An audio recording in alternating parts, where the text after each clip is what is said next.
Hello, this is Kara from Kara Tarot, and today I'm doing a VR that is not new, but it's something I just saw this. I was actually watching Tea and Tarot, that Robert's channel. I enjoy his content a lot, and I like him. I like the way he presents things and his very kind of blunt, straightforward way of assessing how things are for him. And that's what this video is going to be for me, by the way. This is, you know, if you love something that say that I hate, please don't take it personally. This is my opinion. So, and he was doing a hashtag response to Candy, Soul, and Soil. And it was hashtag unused decks, why?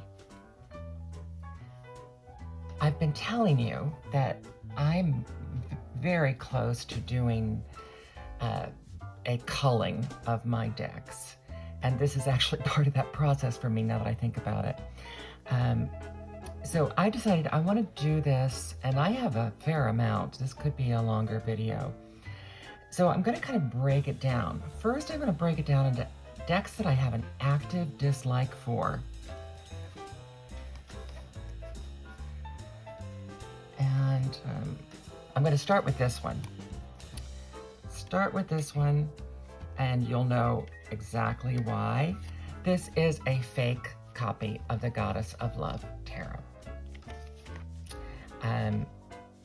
I couldn't tell when I ordered it because this is one of those where they used a picture of the real thing with the real box. And but when it arrived, this is what I got. And that explains why it was so very inexpensive. If you like the artwork of the deck, if you want a mini deck, maybe that would be for you, but it's still a fake. And that just leaves such a sour taste in my mouth that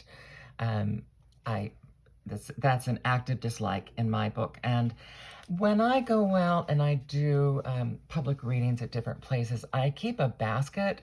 If I'm, you know, if it's not a shop, if it's a place where I can do it, I keep a basket of decks that are either giveaways or for sale, and this is in that basket. And everything in my basket is like much reduced from the original price, except like this one. You couldn't reduce it much more than for what I got it for initially. So that's active dislike. Next is one I've mentioned a lot. John Matthews.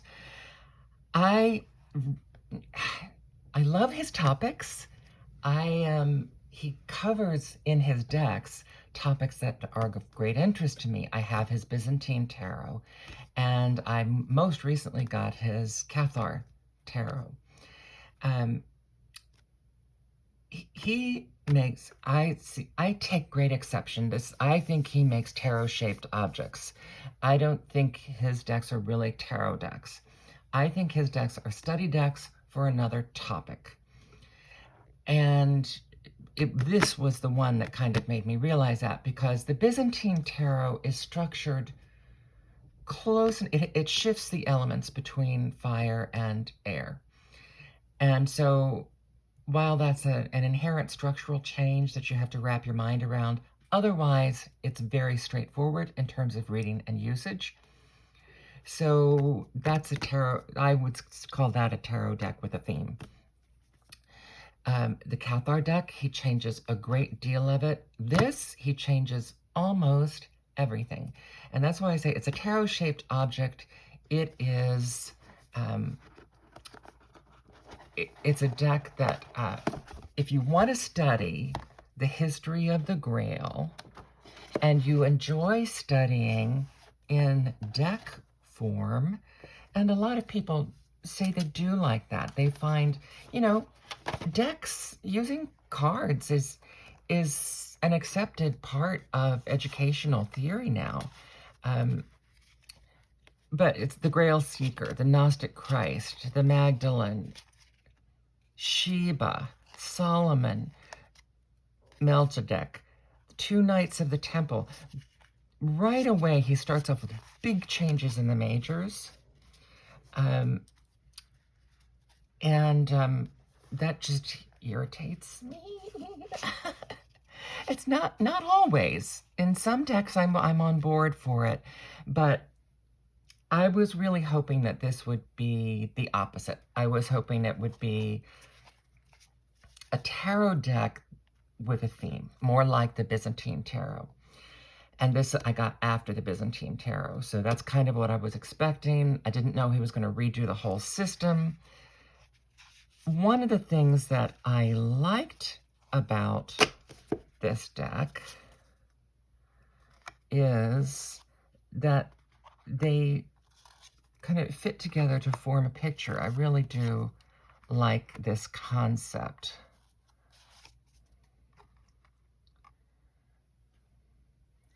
The way they flow together. So here, like at this end, we've got a pillar that fits together, and then it takes us into that room. I do like that concept. The cardstock is just horrible. It's this flimsy. See, it bent me just doing that, just bending it back and forth. And that was the thing that just irritated me, because this is a fair, as far as mass market decks go, this is an expensive deck.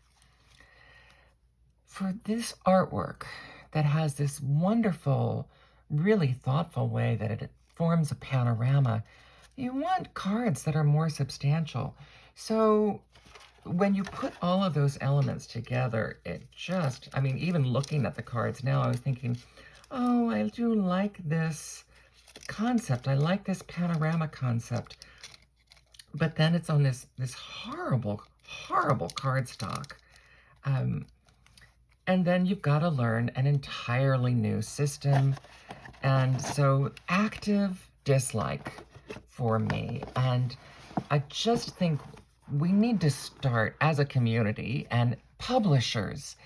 If it's a tarot-shaped learning tool, if it is the Grail, a study of the Grail in tarot form, for Pete's sake, say it. Then people aren't going to be disappointed or angry when they get it. Because in a way, it's like it's false advertising. You know, if you're expecting something that's in a traditional tarot system, this isn't it. You have to learn an entirely new system. And I just wasn't on, not that I haven't. You know I worked with the William Blake Tarot. And, you know, I'm currently working with the Bosch Tarot. But I'm just not up for it with this. And it just made me angry. My active dislike group. I've talked about this before. Tarot of the Drowning World. I don't know what I was thinking when I got it. I don't like photographic decks. Of course, Mr. Nudie comes up right on the top. It's a pip deck, and I find the pips very interesting. I received this the week of the floods and drownings in Texas here in the States. And so initially it made my blood run cold. I appreciate it as fine art, but it's fine photographic art, and that never appeals to me. It actually doesn't hit me as negatively now as it did when I first received it. But I've just realized, not only did I have a really negative first impression. Oh, I think also I had only very recently watched the old movie Carnival of Souls. And there's something about this deck that reminds me of that, where the girl, I'm not going to give you a spoiler, early in the film, our leading lady, who's an organist, who's about to take a new job, goes out for last time with her friends, and the car goes off a bridge, they drown, but she lives. That's the first quarter of the movie, maybe. Fascinating art film. It's one thing to sit down and watch an art film like that for 2 hours. It's another thing to have a deep dive that you're working with and reading with, and I've realized I can't do it. So this is it's on the dislike side of I just don't vibe with it. Active.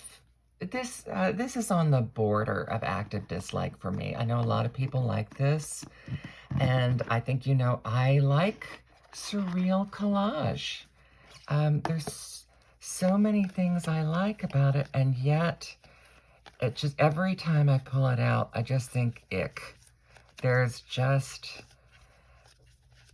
it just doesn't work for me. And I hesitate. Most of her decks are like that for me. I don't want to say they're too commercial because I do think she's very inventive, but there's just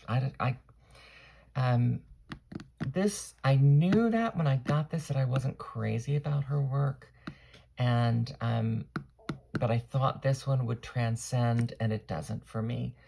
And I have so many, as you know, I prefer tarot to oracle, and I have so many oracles that I do like. I don't, not there.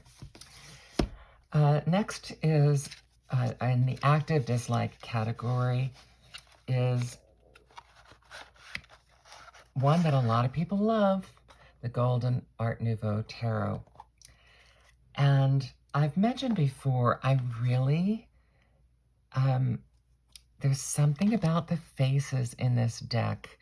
Not all of them, but a lot of them. Like, to me, she looks like Jean Tierney almost.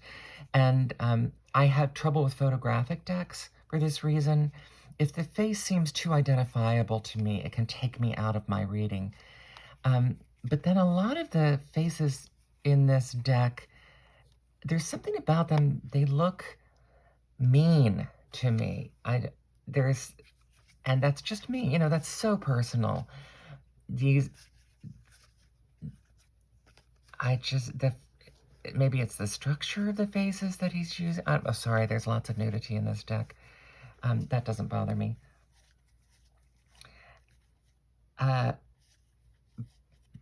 No, I mean, of course, with that card, they should look mean.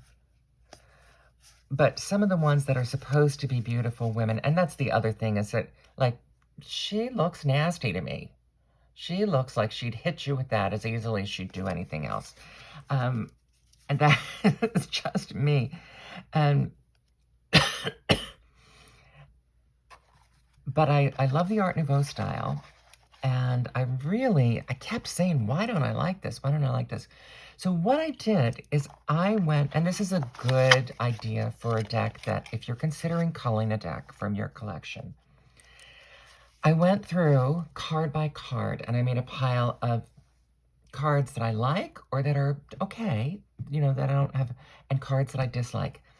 Out of 78 cards, I had 42 that I really felt negatively about. And I was like, okay, well, that's my answer. It's just, it's just something about me and the artwork on this deck that's not vibing, and that's okay. But that, when you dislike half the deck, that's an active dislike in my book. I will go here next. Radley Valentine.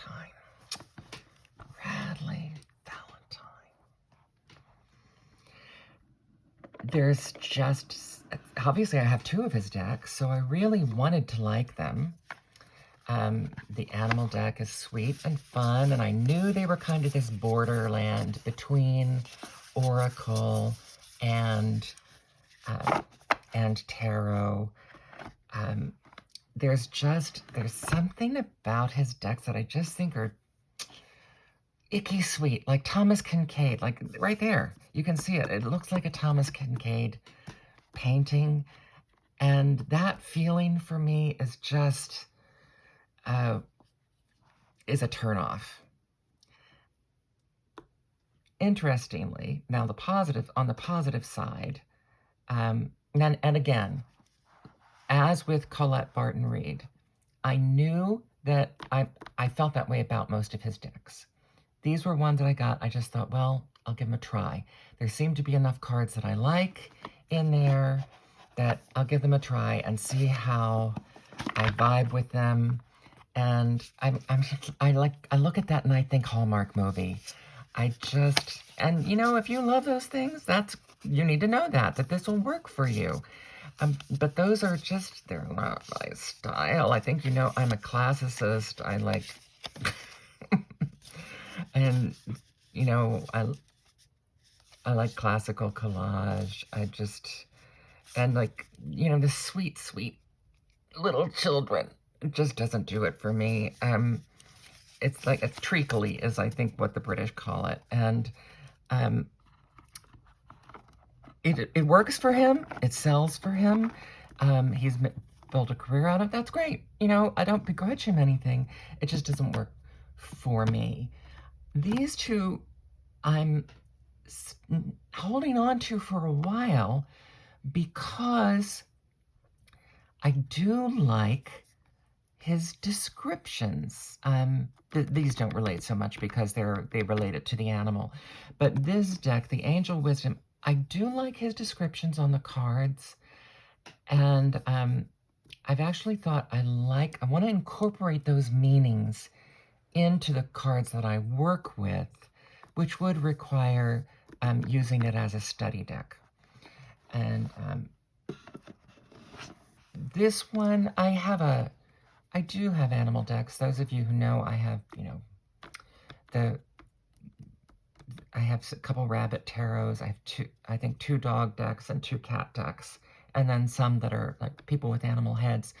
So I'm not completely turned off by animal decks, but for some, again, this kind of, I think it's the drawing style, the kind of sweet children's book, Thomas Kincaid, Victorian treacle.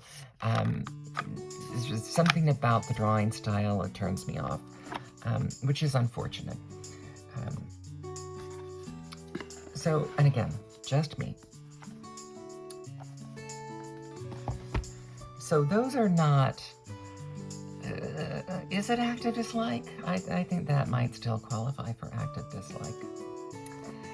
Next is a deck I wanted to like so much. Desert Illuminations Tarot. And I bought this because I wanted to support her work, even though I missed the Kickstarter on this. It's also, I drug my heels so much because I really liked her Saints deck better. Her deck of 78 Saints. The topic is more me. It was still these bright, vibrant colors. But it wasn't in a tarot format. And too late, I thought, you know what?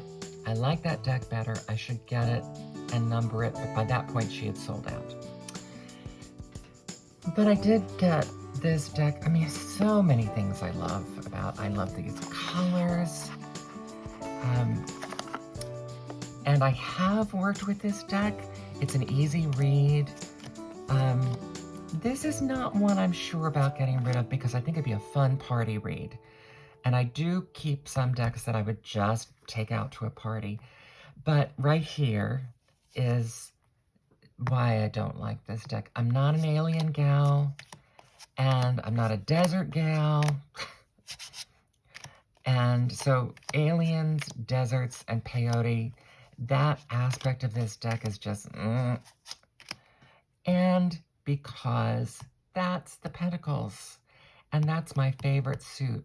And I've mentioned before, when I have a disconnect with my favorite suit, it makes that deck much harder for me to read with.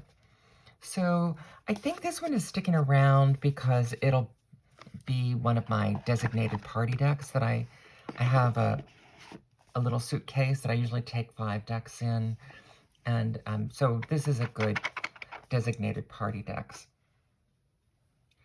And while in theory, these might work as party decks, I don't really like to give a reading with cards that have writing on them because I think just human nature, people want to read it, and so then they can't really listen to me because they're reading what's written there, and it kind of splits the focus of their reading. So there's that. decks that I'm just not interested in is going to be next, which we sort of went there anyway. This deck, if you know, I got this deck specifically. It was a very inexpensive deck. I got it specifically to study side by side with Etea's Book of Thoth, because I really like the Book of Thoth imagery, and I wanted to study them side by side so I would have a better understanding of Etea's system. I really don't like these cards. I mean, it's not just that they're pips. I read pips. I just, there's something about them. I just don't, they don't vibe with me.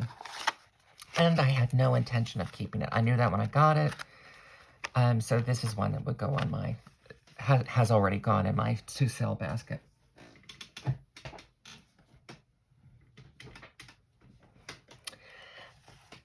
This is a deck that I actually had on my sell table. I love the artwork. I just think it's a very disjointed deck in terms of, I don't think the imagery matches the meanings very well. I don't think they were cohesively thought out. I think the images were kind of just like, we have to find 78 images of this style, and we're going to throw them into a deck. Again, this is sort of a Grail deck. I think Grail decks are problematic.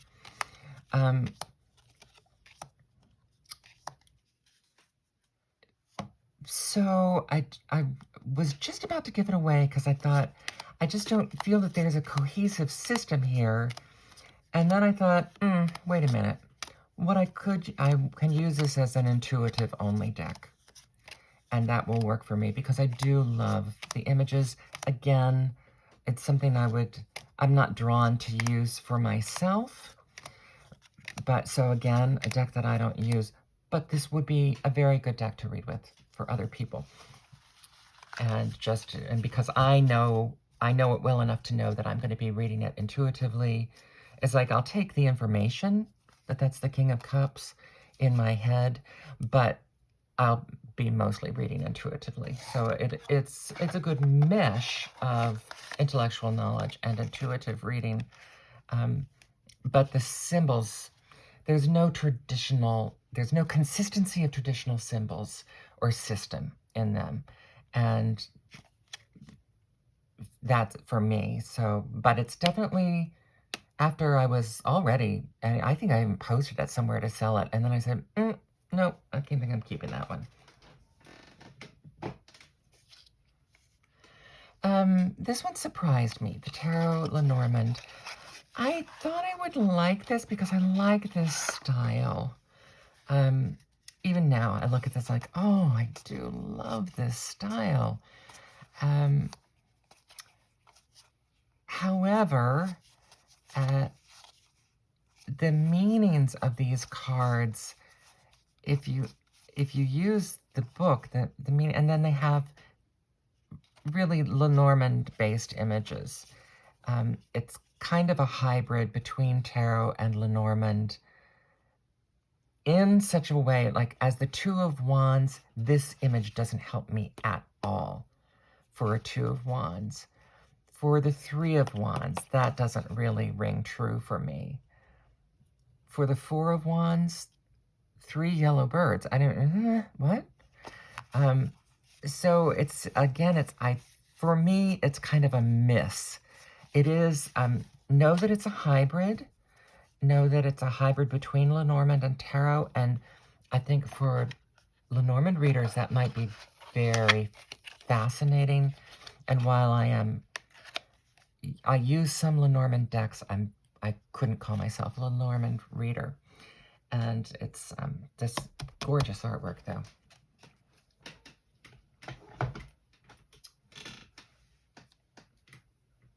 Next is one, this was my first Etsy purchase deck, and it was before I realized how, I think it's right when AI was just starting to come into use. And I wanted a pink deck with castles. There's some images, I really like that hermit image. There's some images I like a lot, and then others that seem incredibly non-specific and really bad AI. Where's her hand? How many fingers does that have? You know, and yet things like that. I love the tower. Maybe I'll go through and look through it for majors. Maybe I like the majors. It was just right it was right when AI was starting.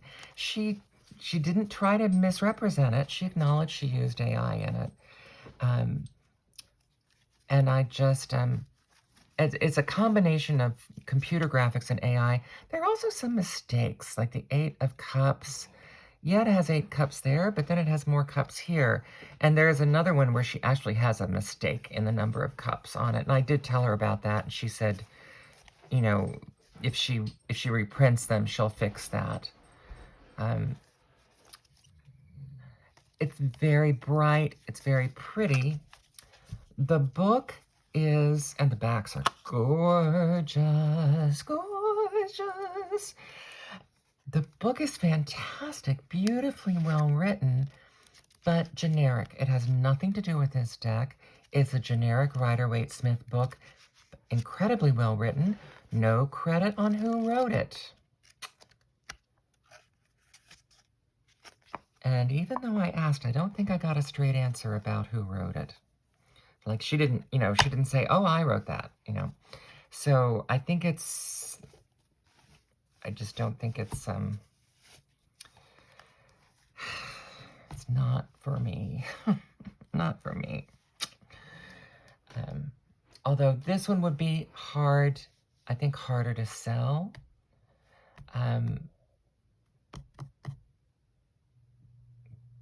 Maybe not. I don't know. Maybe some, I know there are people that don't care about AI. Hey, if you're interested, send me a message.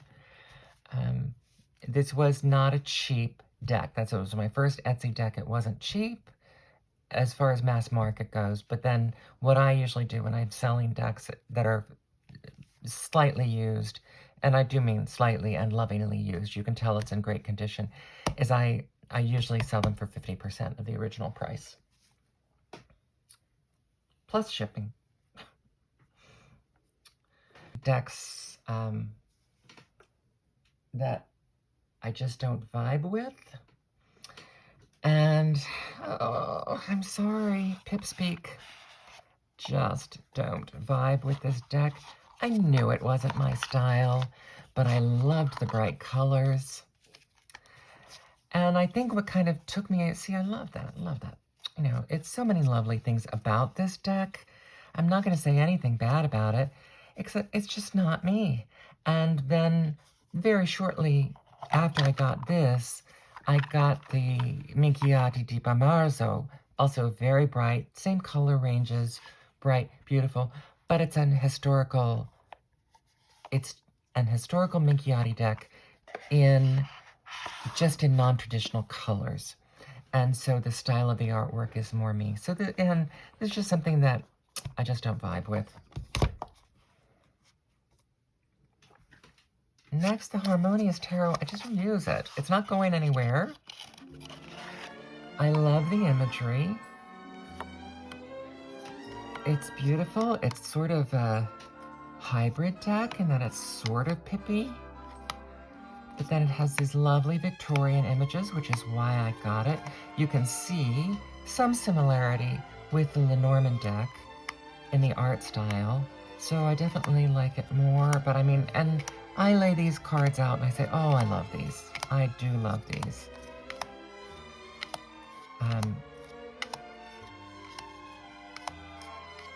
I just don't use it. I don't pull it out. I am realizing I do need to put it, I have a separate area for my Tarot de Marseille decks, and I think if I put it there, I would pull it out more frequently.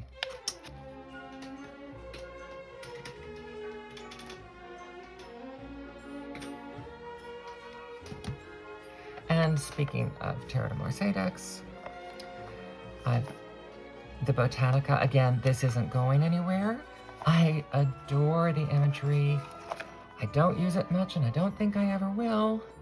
it's difficult to read with because of the no titles and symbols, and with a deck like this, if you don't have a title, it just really slows you down to stop and think, what is it I'm looking at? What is that card? What does that little image mean? But it's a gorgeous, gorgeous deck. This is a deck I got for the artwork, knowing all of these other aspects were there, and I got it anyway. It's beautifully produced. The book isn't very hot, but that's okay. Botanical Tarot, again, I said this one isn't going anywhere. I'm definitely keeping this one. Love the artwork.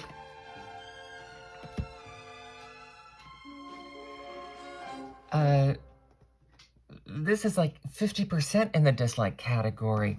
I usually love the Amy Zerner, Monte Farber decks. This is the Enchanted Love Tarot. And now, some of you know, I also have the Enchanted Tarot. And one of the reasons I got this is because the images on the majors are different. And I just, can't get enough of Amy's art. And Monte Farber's writing is marvelous. So there's a lot of information to be had here. Beautiful artwork, which, for those who don't know, she does fabric collage. So these are usually quite large pieces then that are photographed. However, this is their attempt at a pip deck, and I'm just going to say it, my opinion, I'm sorry. The pips are just awful. They're a real miss. And they don't give me anything. And I don't even like looking at them. They're just, to me, they were a total miss. I don't know if the pips didn't inspire her, or, I don't know. I don't know what's going on there. And I love the court cards. So I thought of turning this into a majors and court card deck, but I'm missing one of the kings. I remember I was sitting here. I did one of those drops in the deck where everything flies in the air and flies behind furniture. Cannot find that one king. So it's not even, I couldn't even resell it, but otherwise I would use it as a major and court card deck, which means it's very limited use for me. But since I can't use the courts, I could use the courts knowing that that king's not there, but I'd just rather use it as a majors deck. And keep it for the book, because his books are so well written and insightful.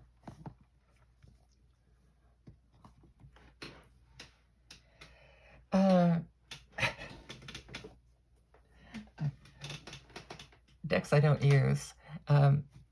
Obviously, still in its wrapping, the Sola Busca Tarot. I have, I think, 2 books about this deck now. I got this just knowing it was going to be a study deck, not expecting it to be a deck that I would use. However, since then, I've done a little watching of various videos about it, and because of my love of historic decks, I might actually use it. I saw someone who began going through, I can't remember his name, I'll put it beneath. He began going through the majors of the Sola Busca, and he wasn't trying to make it fit into the Rider-Waite-Smith system the way I've seen other people do. He was acknowledging it for what it is and combining that with intuitive reading. And that's the way I think if you're using a deck like this, you have to do it that way. Even though he only got through, I think, about the first 10, it really opened up the use of this deck for me. So clearly have not used it, but that doesn't mean I won't. It's transitioning from my study deck only area to the I will use this one day. At the same time, it's still in its plastic because I want my first work with it to be, I have the book, 2 Esoteric Tarots. Now, this is still in its wrapping because I I got 2 copies by mistake. So this is one I'm selling because it's brand new. But, you know, they're not very expensive to begin with, so this just goes in my basket of things for sale. But the book that I have is a conversation about these 2 decks together, and I do want that to be my first use of it. So I'm waiting for the day when I feel like I'm interested enough to set aside time to do that study between these 2 decks. And so in that respect, it's still in my study area. But once I do that, I do expect that I will use it.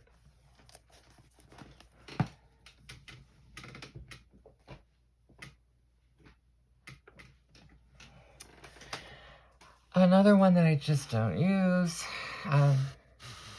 and I may actually, I'm starting to think that I will sell this on. The beautiful deck by Robert M. Place. Right on top is the reason I don't like this deck.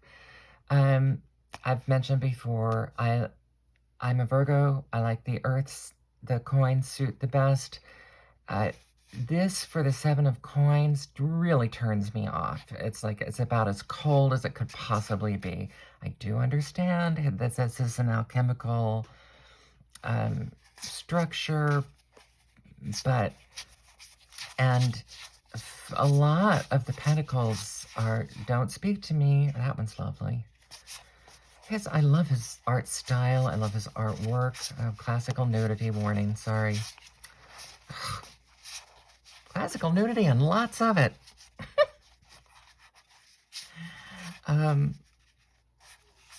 So many images that, now see, I do like that for the 9, but it still doesn't incorporate for me all that I love about the 9 of Pentacles. It kind of strips some things away that I like to be there. I just think his representation of the Pentacle suit is difficult for me. And I have his other deck. While this is a nicer version, I have his other deck that I always forget the English name of. The French name is Le Tarot de Sept Vertus. Always forget the English name of it. I like that deck better than this, even though it's a more mass market production. And I'm just thinking I may not need to keep this because I don't use it, and I don't feel drawn to use it because of those issues with my favorite suit. I think we may be reaching the end. I've discussed this before. Spirit Keepers Tarot. I admire Bennabelle Wen so much. I specifically purchased this to support her work.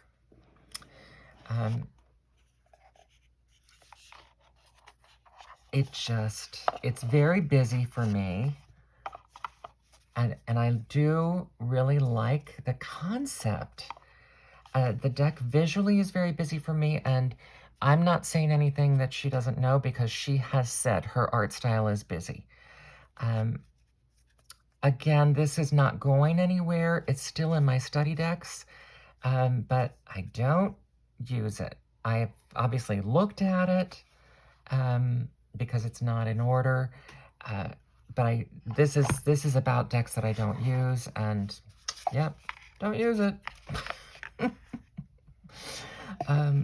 The production is lovely. I watched quite a bit of Tammy Pie's deep dive into this deck, and while I found that illuminating and relevant and useful, it really didn't change how, I think you'll know what I mean if you read cards and you have cards. There's some decks you open the box and you think, oh, I just love this deck. And I realized I have so many decks that I have that feeling for. Even this one that I don't intend to read with much, I just opened this box and went, oh my goodness, I just love everything about this. Well, not everything about it, but because I don't think I can read with it well. I don't have that feeling for this deck. And one of the reasons I'm intentionally not using it is I'm, at this point, as I said, I've only just gone through it. And if I am going to try to resell it, I want to keep it in almost pristine quality. This is one of the few things that if I tried to resell, I could probably make more for than I paid for it. Not that that's my primary goal, but because I'd like to get it into the hands of someone who would really be crazy about it. So I think that's where I'm stopping today. So we have the decks that I actively dislike, the decks that I don't vibe with, the decks that lack a kind of clarity for me, but I love the artwork, so I'm going to hold on to them. The decks I can't move on because they're not complete, so there are a whole lot of different reasons, and but this did help me even clarify even more for myself where I might be going with my deck culling and attempts to resell. Hey, while I've got you there, you tarot folks there, what do you find is the best method of reselling so that you can get the price that you want? Do you think it's Etsy? Do you think it's eBay? Do you think it's, some other forum? AV Tarot Market? Facebook Marketplace? What are your experiences with different reselling venues? And what do you think does best for you? I'd appreciate your input as I continue with this process. Thanks a lot. Thanks for spending time with me. And of course, shoot me a line if you're interested in any of these decks. Send me a message. Probably best to look me up on Instagram. It's Cara Doll Russell, all one word, all lowercase, on Instagram, and shoot me a message there. And again, as I said, most decks would be 50% of the original price. If I'm selling these, probably more like 75% of original price. That's one of the things I haven't talked about. I've been a collector in other venues, and almost every other world of collecting, once the package is opened, you lose 50%.